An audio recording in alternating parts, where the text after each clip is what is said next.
She thought she could humiliate just another customer and walk away unscathed. She even smiled as she snapped his card in half.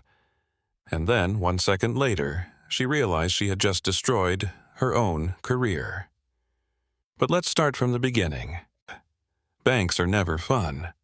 The lines drag forever, the coffee tastes like regret, and the tellers look like they're one bad customer away from setting the place on fire. But today was a masterpiece of bad decisions.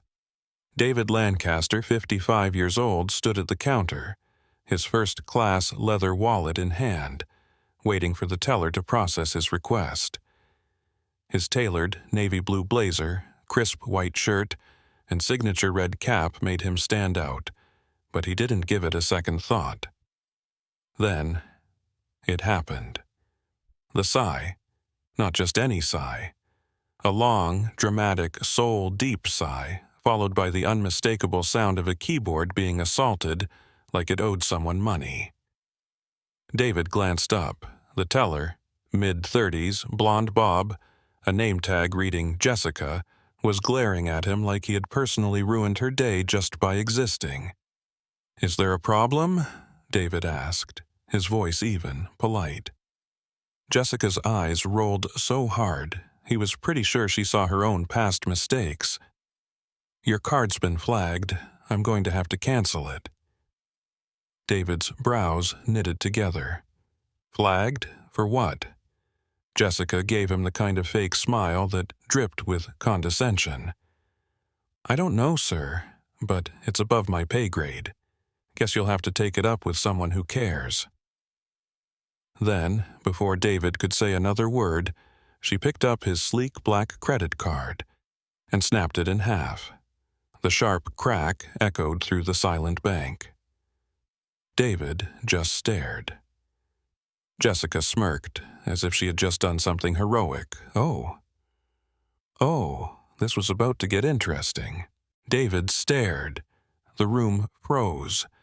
Even the guy filling out a deposit slip, a man who looked like he hadn't cared about anything in years, suddenly looked up like he had just witnessed a felony. Jessica, meanwhile, tilted her head, giving him that customer service but I hate you smile, the kind designed to make customers walk away in defeat. "Oops," she said flatly. "Guess you'll have to request a new one." David took a slow, controlled breath, the kind that usually came before an executive ended someone's career. The energy in the room shifted. A few tellers were whispering, exchanging nervous glances.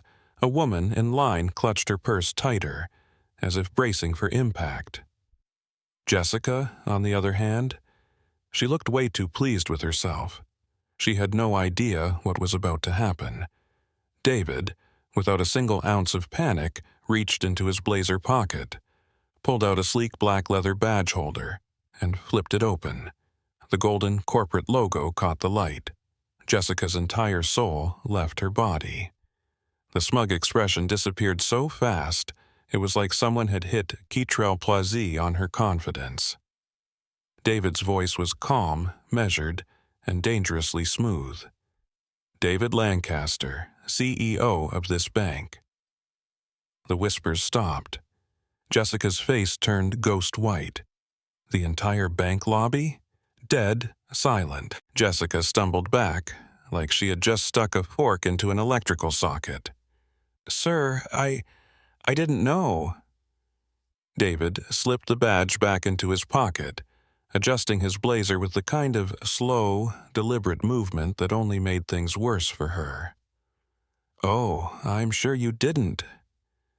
The entire bank lobby was so silent you could hear the ATM spitting out receipts in the distance.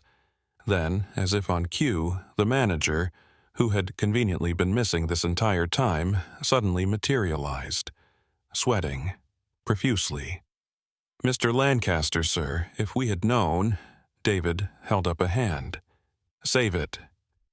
Then, slowly, he turned his attention back to Jessica.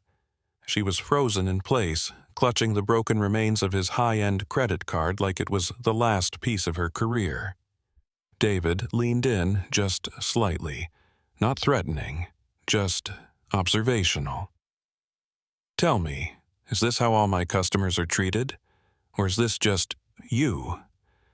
Jessica's breathing hitched. Her brain was doing acrobatics, scrambling for an escape route, but there wasn't one. David let the silence stretch, watching her mentally relive every poor decision that led to this exact moment. Then, with a small knowing smile, he turned on his heel and walked toward the exit. Game. Set. Match.